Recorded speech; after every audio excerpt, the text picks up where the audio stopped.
I am Bernadette Henry of Make It Fun NYC, where I make jump rope and exercise as a whole more fun and exciting for anyone looking to live a healthy and active lifestyle. And today, we are going to discuss 3 ways to avoid jump rope injury. Now, jump rope is a phenomenal exercise. Jump rope is not only a great exercise for you physically, but it's great for you mentally. It's great for you emotionally. Like physically, it works almost basically every part of your body, and you can get so much done in a little time. Mentally, because you have to do so much, because different parts of your body is moving at the same time, and you still have to control your breathing, it really plays a role mentally. So when I'm teaching classes, a person could be doing a basic jump, and as soon as I say just open and close your leg, it throws the person off, because with jump rope we're doing so much, and you just really don't realize how mentally tasking jump rope can be. Emotionally, because you're so focused on what you're doing, because you're having fun, especially like me, I prefer to listen or jump to music. Now, if you're into it, it's kind of like a dance. You know, you start dancing, you get into it, and the next thing you know, you're like, oh, snap. So you're not thinking about whatever's going on. You just feel good. You know, you'll cry later, but you'll feel good in the meantime.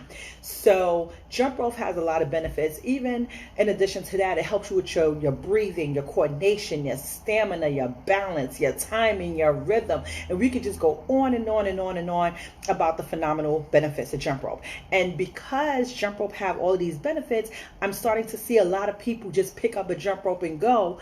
But there are a lot of mistakes that I see. Now, I'm just here to give you ways to protect yourself so that you can do it safely. Okay? So, number one. Do not try too much too soon.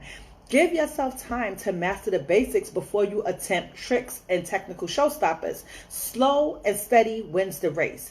You will build up the strength and your confidence eventually to push out those epic moves. So don't skip the basics. And talking about not skipping the basics, you want to learn the building blocks of jumping rope so that you can see how each fundamental step can be built to create more intricate moves. Okay, you need to master endurance and stamina to get the push you need to perform aerobically strenuous exercises. So like I tell a lot of people, start jumping in sets of 100. Start doing basic jumps in sets of 100.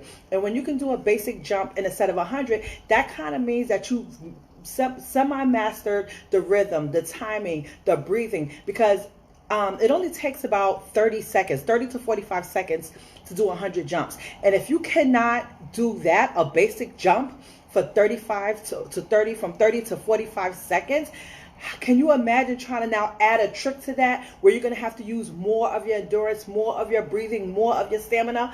Master the basics, okay? Master the basics. Even in my personal workouts, I'm still always doing the basic jumps.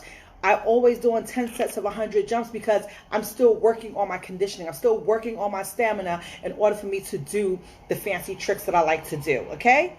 So don't try too much too soon, and do not skip the basics, okay? So I'll kind of put 2 in 1.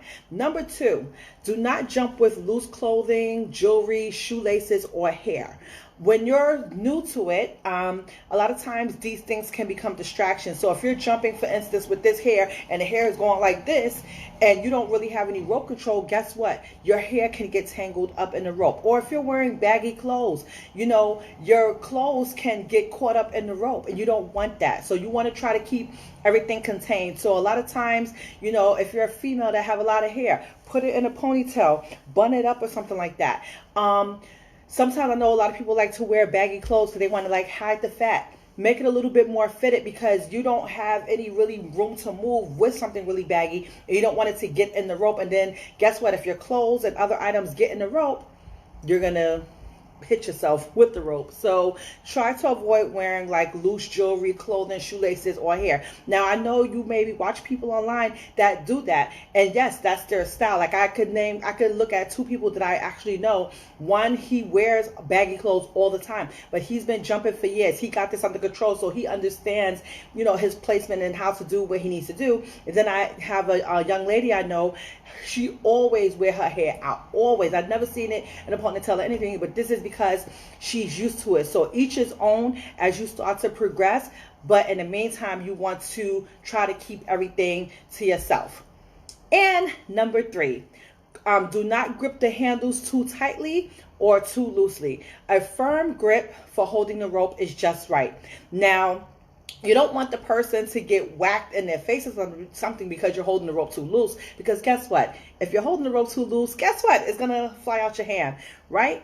Nor do we want you to get a cramp from holding the rope too tight, thus affecting your forearms and the form of your arms as a whole. So if you are holding onto something so tight, you're so focused on holding it so tight that eventually this is not going to be able to hold any longer and you are going to get a cramp, okay? And you're going to tire out your arms, you're going to tire out your wrist, which you actually need to get through the rest of your workout. So just hold it firm, just hold it enough so that it's not going to fall out your hand or you're going to get a cramp, okay? So once again, let me just go over these 3 ways to avoid mistakes. Number 1, do not try too much too soon / don't skip the basics.